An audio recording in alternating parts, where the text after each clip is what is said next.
Hello children, welcome to NIOS पाठशाला। जैसा कि आप हमसे परिचित ही हैं, मैं आपका फिजिकल एजुकेशन मेंटोर हूं और आपका जो सब्जेक्ट है फिजिकल एजुकेशन और योग, जिसका कोड है 373, उसके बारे में हम लोग डिस्कस कर रहे हैं। अब तक लगभग 2 से 3 सीरीज़ हमारी हो गई हैं आपके सामने। आज हम एक नए सीरीज और नए चैप्टर के साथ आ रहे हैं। आपका ये चैप्टर नंबर है 6। आज हम लोग इसके बारे में डिस्कस करेंगे और इसके साथ साथ कई और बातें जो इससे रिलेटेड हैं उसके बारे में भी हम आपको बताएंगे। जैसा कि पहले भी हम लोगों ने देखा है और बार बार मैं इसको कहता हूँ कि फ़िज़िकल एजुकेशन थ्योरेटिकल से ज़्यादा प्रैक्टिकल है, लेकिन समय की डिमांड है या आज समय या परिस्थिति की बात है, जिसके कारण बहुत सारे बच्चे या तमाम लोग ऐसे हैं जो हम लोग ग्राउंड्स पर नहीं आ पा रहे हैं, खेल नहीं पा रहे हैं, पार्टिसिपेट नहीं कर पा रहे हैं। वो एक अलग प्रश्न है। तो आज की सीरीज में आज का जो हमारा चैप्टर है वो है psychological aspect of physical education, जो कि आप स्क्रीन में भी देख सकते हैं। Psychological aspect of physical education. अब आप देखिए, इस चैप्टर को हम अपने 4 लेक्चर में ले चलेंगे और आपके सामने स्क्रीन में दिख रहा है कि सबसे पहले हम इस वर्ड को देखेंगे।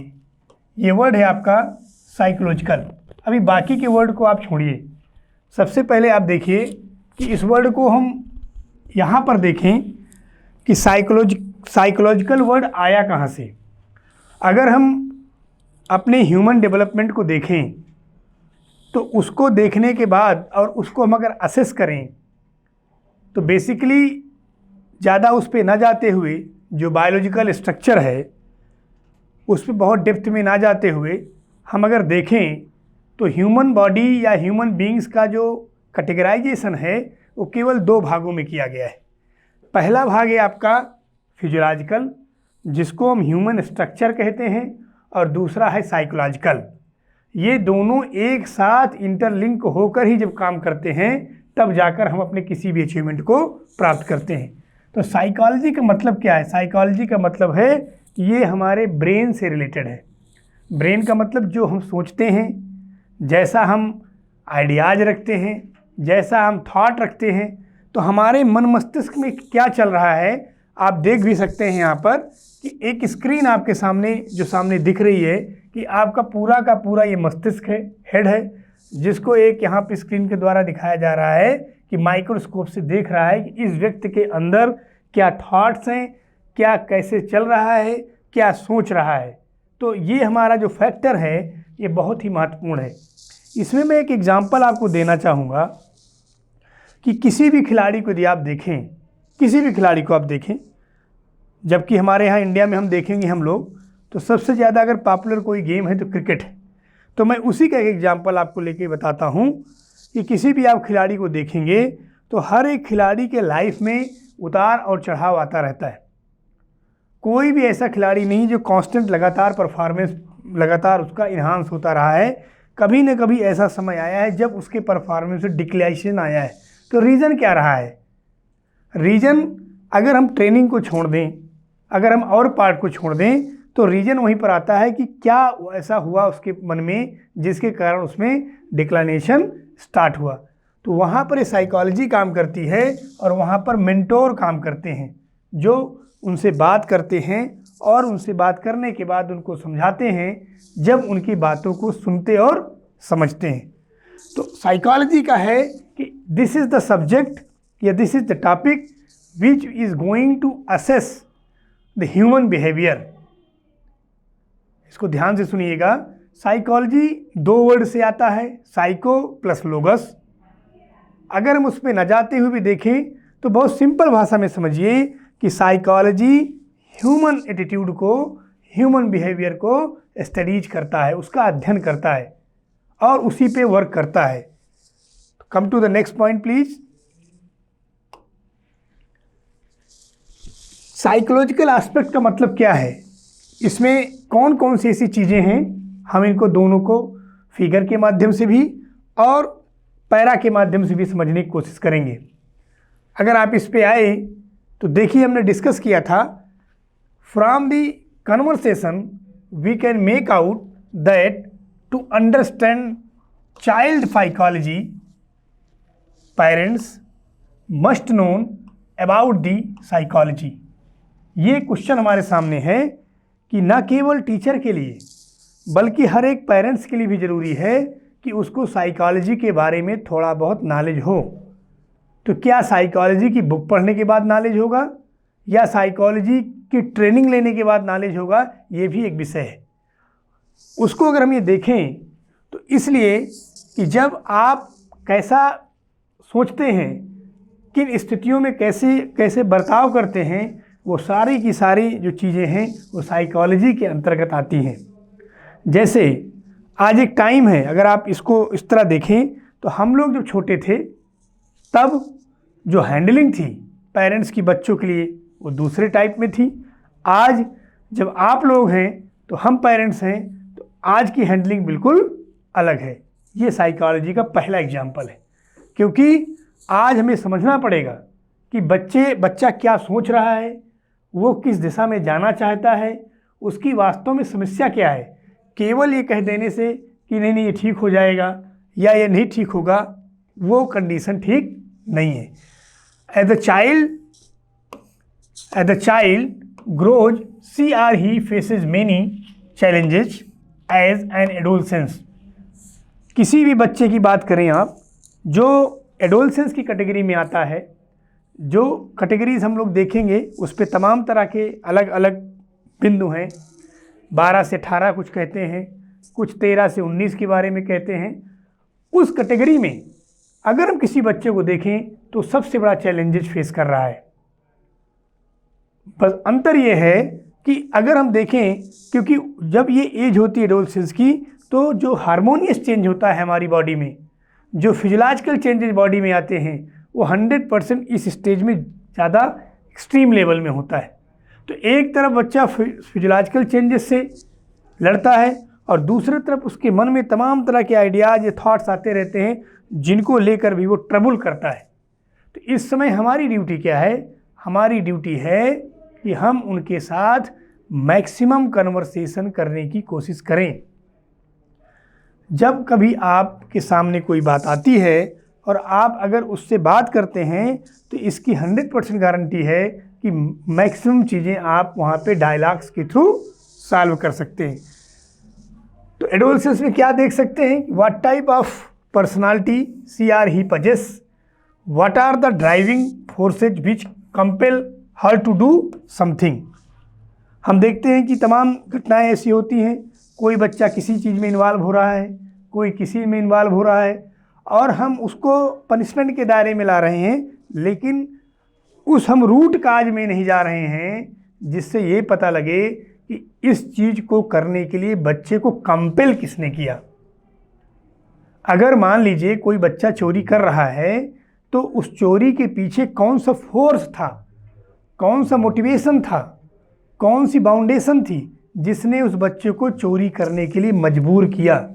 अगर हम इस पॉइंट ऑफ व्यू को देखें तब हम जाकर उसमें इम्प्रूवमेंट या रिफॉर्मेशन ला सकते हैं। तो हम लोग क्या करते हैं, जो हमारा रोग का कारण है उस कारण पर ध्यान न देके हम रोग का इलाज करते हैं। अगर जो डिजीज़ है उसके रीजन पर हम चले जाएं कि डिजीज़ हुई क्यों, तो अगली बार उस डिजीज़ के होने की संभावना 0 हो जाएगी। तो उसी को ये बता रहा है कि क्या उसकी सोच है, क्या वो सोच रहा है, कौन से ऐसे कंपोनेंट्स हैं जो उसको सपोर्ट कर रहे हैं जिससे कि वो उस तरह के काम को या एक्टिविटीज़ को कर रहा है। What is her potential to learn things, also many factors which could enhance his oblique her performance.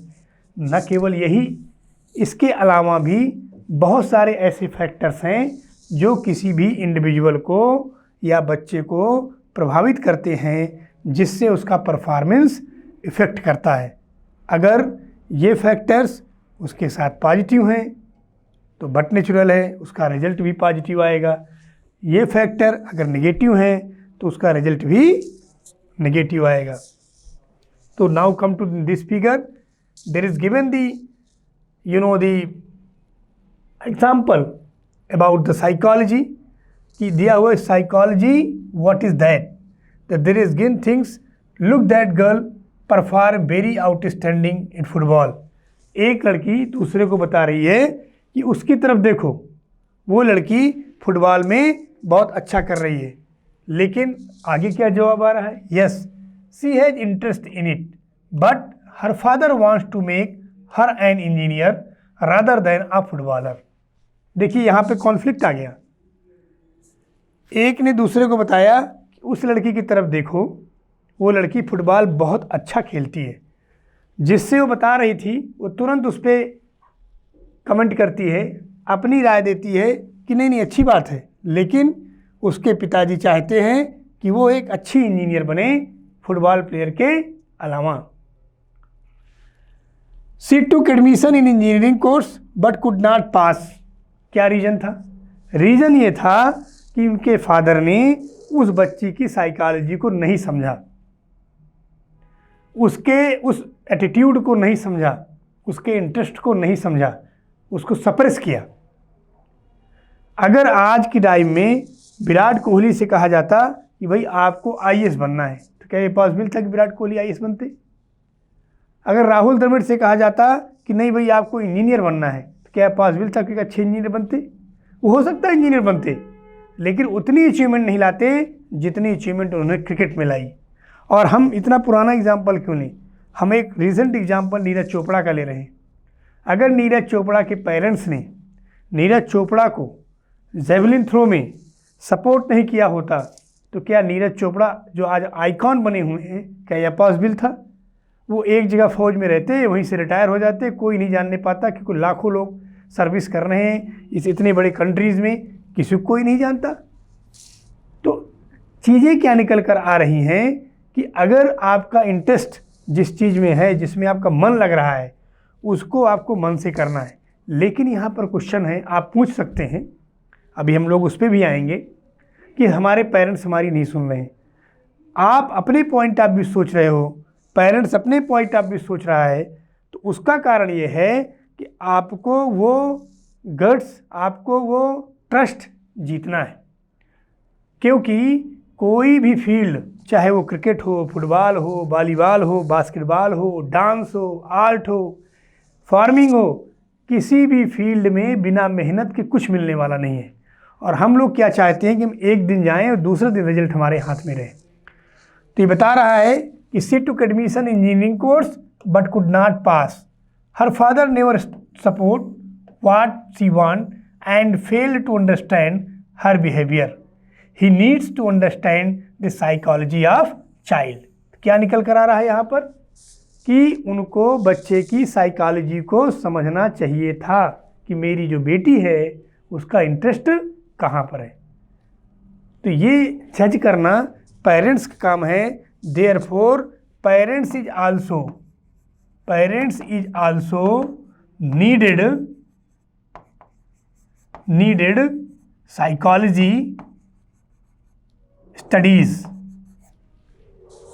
इसलिए हर एक व्यक्ति को साइकोलॉजी का ज़रूर कुछ ना कुछ स्टडीज़ करना चाहिए, ह्यूमन बिहेवियर को पढ़ना चाहिए। और ये कब आता है? कंडीशनल है, बातें करने से, बैठने से, सोसाइटी में रहने से समझ में आता है। Now come to the next point. Now this is the characteristics of the adolescence. सबसे पहले हम आएंगे कि एडोलसेंस क्या है। एडोलसेंस का मतलब कि आप when you are going to just grown up in this stage, and human beings stages is divided into 4 part: infant, puberty, adolescence and adult। जो सीनियर सिटीजन है उसको हम अडल्ट की कैटेगरी में लेते हैं। एक नई कैटेगरी बनाई गई है सीनियर सिटीजन की, लेकिन वो ग्रोथ और डेवलपमेंट की कैटेगरी में नहीं आता। तो अगर हम देखें कि एडोलसेंस की क्या क्या क्वालिटीज़ हैं, कैसे हम इसको पहचानेंगे, तो please come to the point. A child passes through the different stages of growth and development such as infancy, इसको आप पहला कर लीजिए। दूसरा है चाइल्डहुड, ये प्यूबर्टी के पीरियड में भी आता है, उसको चाइल्डहुड कहें, प्यूबर्टी कहें। तीसरा है एडोलसेंस और चौथा है अडल्टहुड। इसको आप लिख लें या स्क्रीन से आप ना सेव कर लीजिएगा, ये बहुत इंपॉर्टेंट है, एग्ज़ाम में आपके आएगा, ध्यान रखिएगा। फिर से मैं बता रहा हूँ, a human beings is having 4 factors. Infant जो छोटा बच्चा है, चाइल्डहुड थोड़ा उससे बड़ा, एडोलसेंस 12 से 19 के बीच का, और एडल्टहुड एबव 18 कर लीजिए, 19 कर लीजिए।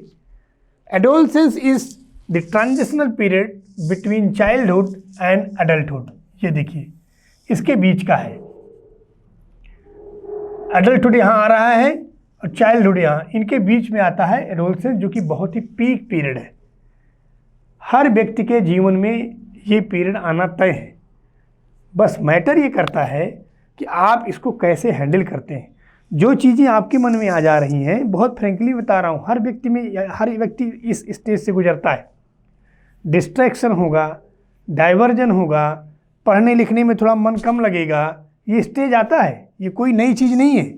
अगर ये स्टेज नहीं आती तो इसका मतलब है कि आपका हार्मोनियस ग्रोथ प्रॉपर नहीं हुआ है। ये मैं आपको बहुत फैक्ट बता रहा हूँ। तो ये चीज़ें आ रही, इसका मतलब yes, your growth is going in the right path, but the question is here कि how you are going to control yourself, how you are going to just motivate yourself, how you are going to reserve yourself. इस age में opposite sex की तरफ distraction होना it's a very common thing, लेकिन आपको अपनी गोल को पता होना चाहिए कि मेरा गोल क्या है, मेरा टारगेट क्या है, मेरा टास्क क्या है।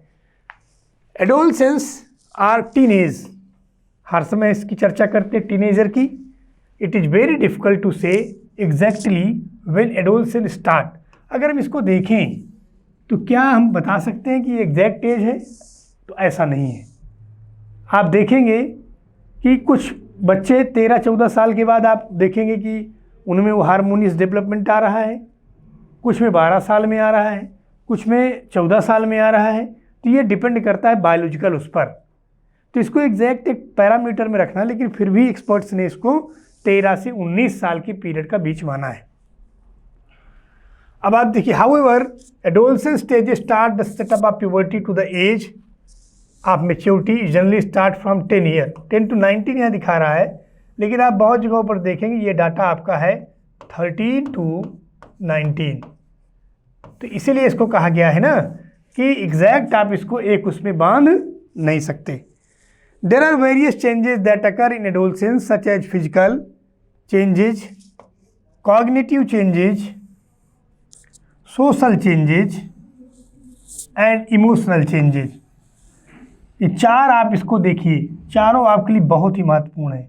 इन चारों से हर एक एडोलसेंस व्यक्ति, मतलब जो ह्यूमन बीइंग्स है, वो इससे निकलता है, कोई इससे अछूता नहीं है। The characteristics pertaining to adolescence stage have been explain in the detail in we are coming in the next one. अगर हम इनको चारों को देखें तो ये चारों हर एक व्यक्ति के जीवन का एक हिस्सा है और हिस्सा रही हैं। तो please come to the next. अगली स्लाइड में आप देख रहे हैं कि ये चार महत्वपूर्ण चेंजेज आपको दिखाए जा रहे हैं।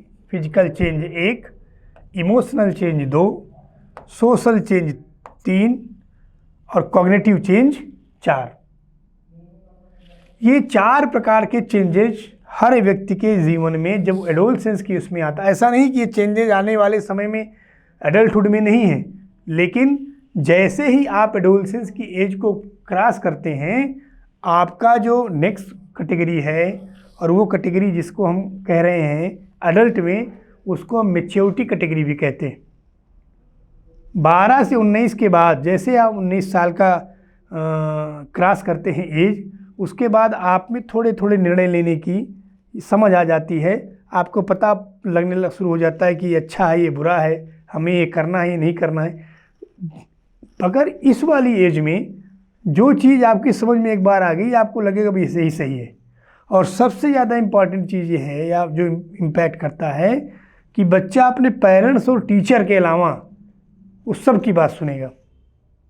जानते हैं क्यों ऐसा है? क्योंकि मैक्सिमम टाइम अपने पीयर ग्रुप में रहता है, तो उसको ये लगता है कि मेरे जो दोस्त बता रहे हैं वही सही है, बाकी जो चीज़ें बताई जा रही हैं कहीं ना कहीं मेरे अपोजिट में है, या मुझे समझाई नहीं जा रही हैं, बताई नहीं जा रही हैं, ठीक है, या मेरे से उसको किया जा रहा है। तो इन चेंजेज को हम देख सकते हैं। पहला फिजिकल चेंज में क्या है कि आप देख सकते हैं फिजिकल चेंज में कि भाई ग्रोन अप होता है, ठीक है, बियर्ड वगैरह आनी शुरू हो जाती हैं, ठीक है। बहुत सारे बच्चों को आप देखेंगे थोड़ा थोड़ा जो है कहीं कहीं स्पॉट्स दिखते हैं तो उनको लगता है कि भाई क्या हो रहा है। इमोशनल चेंजेस क्या है कि सोशल इंटरेक्शन या opposite the specially for the when you are going to interact with the girls child, that time you are going to feel the shy nature. आप अपने आप को फील करते हैं, आपको लगता है मैं देखने में कैसा लग रहा हूँ, अच्छा लग रहा हूँ, नहीं लग रहा हूँ। इस तरह की जो फीलिंग्स हैं वो इसमें आती है इमोशनल चेंजेज में। सोशल चेंजेस क्या है कि इसमें आप जनरली, मैंने अभी आपको कोड किया कि आपको बहुत सारी चीज़ें आपको लगेगी कि मेरे अगेंस्ट से बोली जा रही हैं। जैसे आपने कोई एक डिमांड की, वो डिमांड पूरी नहीं की गई तो आपको लगेगा कि जानबूझकर हमारे साथ ऐसा किया जा रहा है, जबकि मुझे ये चाहिए था। दूसरा, हर एक बच्चा ये चाहता है कि मुझे रिकॉग्नाइजेशन मिले, मेरी इमेज के बारे में ध्यान दिया जाए, मेरी प्रेस्टीज को कोई हर्ट ना करे। ये सब होता है आपके नंबर 3 में। कॉग्निटिव है आपका, जो आप कहीं पर जिसको हम संवेदनात्मक विकास की बात करते हैं, जिसमें आप अपना IQ लेवल, कॉन्शियसनेस को अप्लाई करते हैं, that will come in the cognitive change. तो ये 4 चेंजेज हैं जो हमें एडोलसेंस के बिहाव पर दिखते हैं। इनमें हमें क्या करना है, केवल हमें अपना जो टाइम है उस टाइम को बहुत हंसते मुस्कुराते हुए अपने गोल को फोकस करके, अपने एम को फोकस करके चलते रहना है। ये पीरियड अपने आप 5 से 10 साल में क्या हो जाएगा, निकल जाएगा। लेकिन यही एक ऐसा पीरियड है जो बनने का है, बिगड़ने का है। जितना चाहें आप, क्योंकि एनर्जी लेवल इस समय हाई होता है, तो जहां आप एनर्जी लेवल अप्लाई करोगे वहां से आपको रिजल्ट मिलेगा, जहां आप अप्लाई करोगे। इसलिए डिस्ट्रैक्शन होना ये बुरी बात नहीं है, लेकिन डिस्ट्रैक्शंस को कंट्रोल करना ये आपकी ड्यूटी है। सबसे पहली चीज़ ये है कि हमको क्या करना है, 2 से 3 बेसिक चीज़ों पर ध्यान रखना है। पहला कि हमें पेशेंस को अपने डेवलप करना है, हमें अच्छा लिसनर बनना है, और तीसरा हमें अपनी फिजिकल एक्सरसाइज पर ध्यान देना है। क्योंकि जब आप फिजिकली स्ट्रेंथ आपकी स्ट्रांग होगी तब आप ऑटोमेटिकली आने वाले सारे चैलेंजेस को बहुत आराम से कोप अप कर जाएंगे। तो now in this part I am going to close my lecture in this topic, and that was the psychological aspect of the physical education. Thank you so much. And not only this, और मैं आपको और 1-2 चीज़ें बताना चाहूँगा कि हमारा जो ई-लर्निंग पाठशाला है उसमें केवल सब्जेक्ट जो हम पढ़ा रहे हैं उसके अलावा भी और जो बच्चे इसमें जुड़ना चाहते हैं वो आप स्क्रीन में सामने देख सकते हैं। वो इंजीनियरिंग के बच्चे हैं, मेडिकल के बच्चे हैं, या डिफेंस के बच्चे हैं, या और जो बच्चे स्कूल कॉलेजेस में नहीं आ पा रहे हैं, कहीं दूर बैठे हैं, तो उसका फ़ायदा भी आप इस प्लेटफॉर्म से उठा सकते हैं और हमसे जुड़ सकते हैं। जुड़कर अपनी क्वेरीज को दूर कर सकते हैं और अपने सपने को पूरा कर सकते हैं। उसके लिए आपको कहीं परेशान नहीं होना है। स्क्रीन पर आपके ठीक देखिए बहुत सिंपल वे में दिया हुआ है, व्हाट्सएप फ़ोन नंबर है, इस पर आप व्हाट्सएप करके अपनी जानकारी प्राप्त कर सकते हैं, या हमारी वेबसाइट को आप वो करके विजिट करके देख सकते हैं। आप इसका लाभ उठाएं और अपने सपनों को पूरा करें। Thank you.